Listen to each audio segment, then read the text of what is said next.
ಪ್ರತಿಪ್ರಸ್ಥಾನ ಪದ್ಧತಿಯ 8ನೆಯ ಶ್ಲೋಕದಲ್ಲಿ, ಅಂದರೆ ಪಾದುಕಾ ಸಹಸ್ರದ 128ನೆಯ ಶ್ಲೋಕದಲ್ಲಿ, ಭರತನ ತಲೆ ಏರಿ ಅಯೋಧ್ಯೆಗೆ ಹೊರಟ ಪಾದುಕೆಯ ಸೌಂದರ್ಯವನ್ನ ಹೊಗಳ್ತಾ ಇದ್ದಾರೆ ದೇಶಿಕರು. ಶ್ಲೋಕ ನೋಡೋಣ.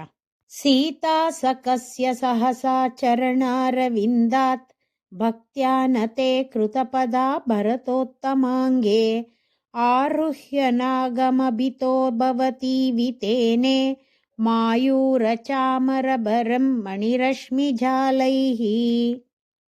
ಪಾದುಕೆ, ಹೇ ಪಾದುಕೆಯೇ, ಭವತಿ ನೀನು, ಸೀತಾ ಸಕಸ್ಯ ಸೀತಾ ಸಕನಾದ ಶ್ರೀರಾಮನ, ಚರಣಾರವಿಂದಾತ್ ತಾವರೆ ಹೂವಿನಂತಿರುವ ಪಾದದಿಂದ, ಭಕ್ತ್ಯ ಭಕ್ತಿಯಿಂದ, ನತೆ ನಮಸ್ಕರಿಸಿದ, ಭರತಃ ಭರತನ, ಉತ್ತಮಾಂಗೆ ತಲೆಯಲ್ಲಿ, ಕೃತಪದ ಪಾದದ ಇಡುವಿಕೆಯ ವಿಷಯವಾಗಿ, ನಾಗಂ ಶತ್ರುಂಜಯ ಎಂಬ ಆನೆಯನ್ನು, ಆರುಹ್ಯ ಏರಿ, ಅಭಿತಃ ಆನೆಯ ಎರಡೂ ಪಕ್ಕಗಳಲ್ಲಿ, ಮಣಿರಶ್ಮಿ ಜಾಲೈಹಿ ರತ್ನಗಳ ಕಿರಣಗಳ ಸಮೂಹಗಳಿಂದ, ಮಾಯೂರ ನವಿಲುಗರಿಗಳಿಂದ ಮಾಡಲ್ಪಟ್ಟ, ಚಾಮರ ಚಾಮರಗಳ, ಭರಂ ಭಾರವನ್ನ ಅಂದರೆ ಸೌಂದರ್ಯವನ್ನ, ವಿತೇನೆ ಉಂಟು ಮಾಡಿದ್ದೀಯೇ.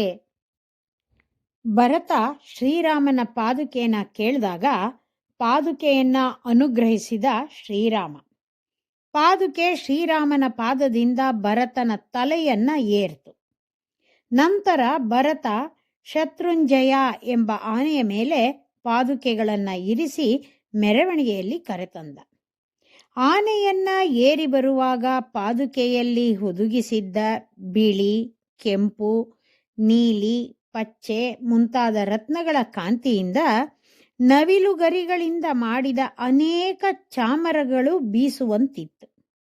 ಸೌಂದರ್ಯದಿಂದ ಕೂಡಿದ ಪಾದುಕೆಯನ್ನ ಅಯೋಧ್ಯ ಜನರು ನೋಡಿ ಸಂತೋಷಿಸಿದ್ರು.